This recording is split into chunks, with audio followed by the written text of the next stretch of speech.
On the south coast of England, at the edge of the New Forest National Park, is a remarkable stretch of coastline. From Hurst Castle to Southampton Water lies a 26-mile-long, narrow ribbon of precious salt marsh, mudflat and grazing marsh. Hemmed in to the east and west by urbanization and industrial expansion, and threatened by rising sea levels, it's of international importance to wildlife. In autumn, tens of thousands of birds fly in to escape the frozen north.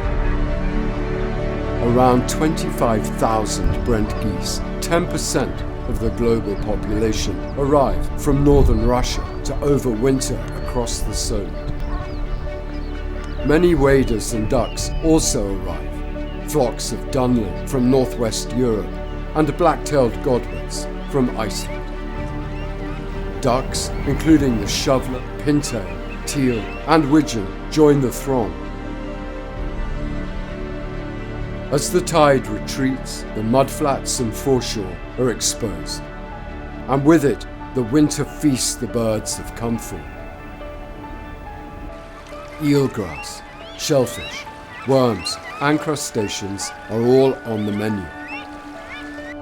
The birds have just a short window to feed before the tide comes back in or night falls. They must feed quickly and stay in tip-top condition if they're to survive the cold, wet and windy weather.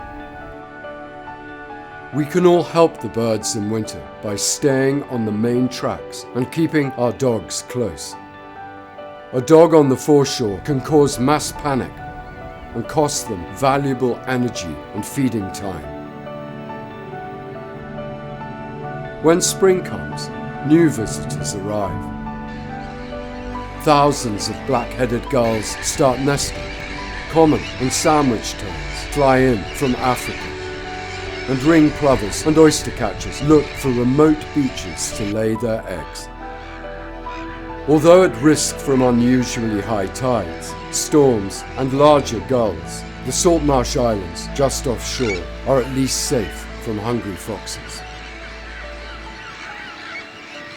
To minimize human disturbance to the birds, no one is allowed on these islands, and kayakers and kite surfers should keep their distance.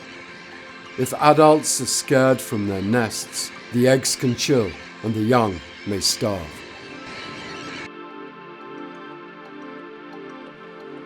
Further inshore, the skylark and lapwing display above their breeding territories.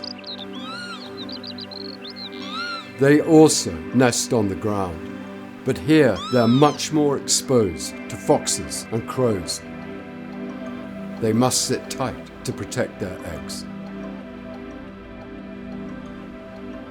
They get used to busy footpaths, but are easily disturbed by walkers or dogs that stray from the main routes.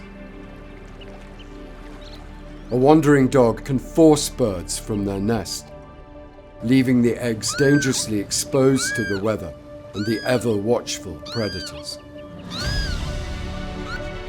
We can and should all enjoy this special place and admire how these precious birds live on the edge of life, coping with the tides, predators, and our changing weather.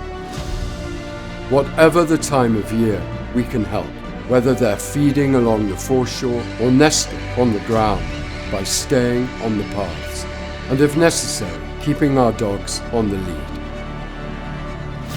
Then they'll stand a much better chance of rearing their young and surviving their epic migration back to Africa or the far north.